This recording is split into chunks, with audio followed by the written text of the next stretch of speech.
This is The Smartest Giant in Town by Julia Donaldson and Axel Scheffler.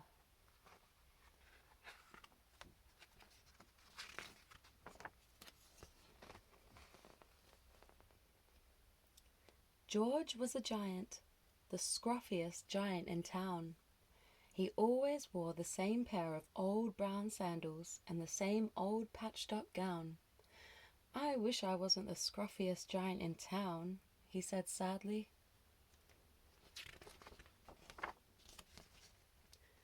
But one day, George noticed a new shop.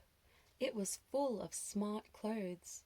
So he bought a smart shirt, a smart pair of trousers, a smart belt, a smart stripy tie, some smart socks with diamonds up the sides, and a pair of smart shiny shoes. "Now I'm the smartest giant in town," he said proudly. George left his old clothes behind in the shop. He was about to go home when he heard a sound. On the pavement stood a giraffe who was sniffing sadly. "What's the matter?" asked George. "It's my neck," said the giraffe. "It's so very long and so very cold. I wish I had a long, warm scarf." "Cheer up," said George, and he took off his stripy tie. "It didn't match my socks anyway," he said, as he wound it round and round the giraffe's neck. It made a wonderful scarf. "Thank you," said the giraffe. As George strode towards home, he sang to himself, "My tie is a scarf for a cold giraffe, but look me up and down, I'm the smartest giant in town."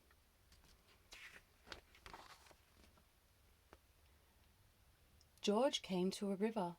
On a boat stood a goat who was bleating loudly. "What's the matter?" asked George. "It's my sail," said the goat. "It blew away in a storm. I wish I had a strong new sail for my boat." "Cheer up," said George, and he took off his new white shirt. "It kept coming untucked anyway," he said, as he tied it to the mast of the goat's boat. It made a magnificent sail. "Thank you," said the goat. George strode on, singing to himself, "My tie is a scarf for a cold giraffe, my shirt's on a boat as a sail for a goat, but look me up and down, I'm the smartest giant in town." George came to a tiny ruined house. Beside the house stood a white mouse with lots of baby mice. They were all squeaking. "What's the matter?" asked George. "It's our house," squeaked the mother mouse. "It burned down, and now we have nowhere to live. I wish we had a nice new house."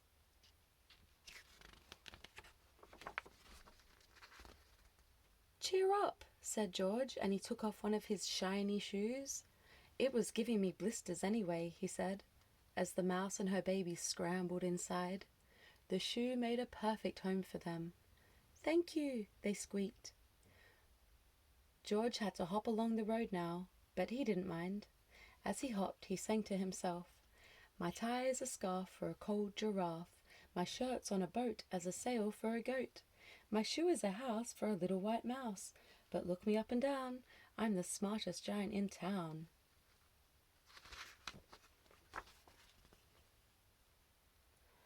George came to a campsite. Beside a tent stood a fox who was crying. "What's the matter?" asked George. "It's my sleeping bag," said the fox. "I dropped it in a puddle. I wish I had a warm, dry sleeping bag."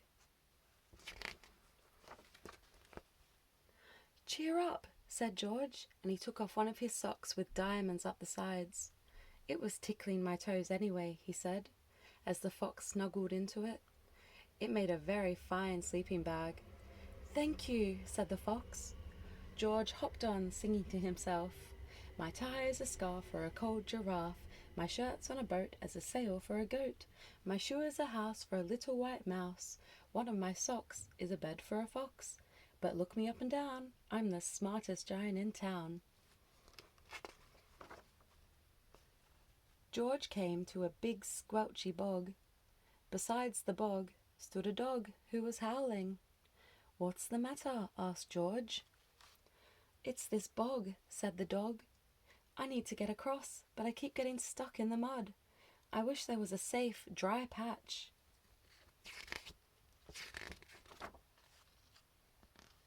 "Cheer up," said George, and he took off his smart new belt. "It was squashing my tummy anyway," he said, as he laid it down over the bog. "It made an excellent path." "Thank you," said the dog. The wind started to blow, but George didn't mind. He hopped on, singing to himself, "My tie's a scarf for a cold giraffe, my shirt's on a boat as a sail for a goat, my shoe is a house for a little white mouse, one of my socks is a bed for a fox, my belt helped a dog who was crossing a bog, but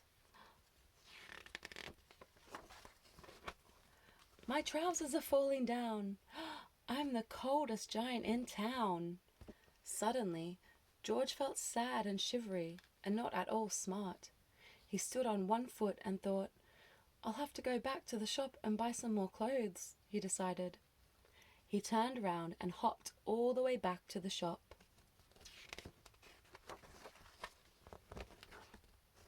But when he got there, it was closed.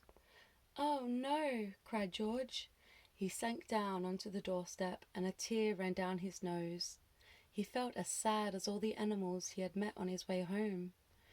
Then, out of the corner of his eye, he saw a bag with something familiar poking out of the top. George took a closer look. "My gown!" he yelled. "My dear old gown and sandals." George put them on. They felt wonderfully comfortable. "I'm the coziest giant in town," he cried, and he danced back home along the road.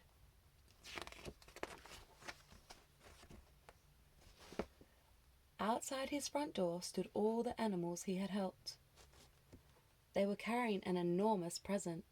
"Come on, George," they said. "Open it." George untied the ribbon.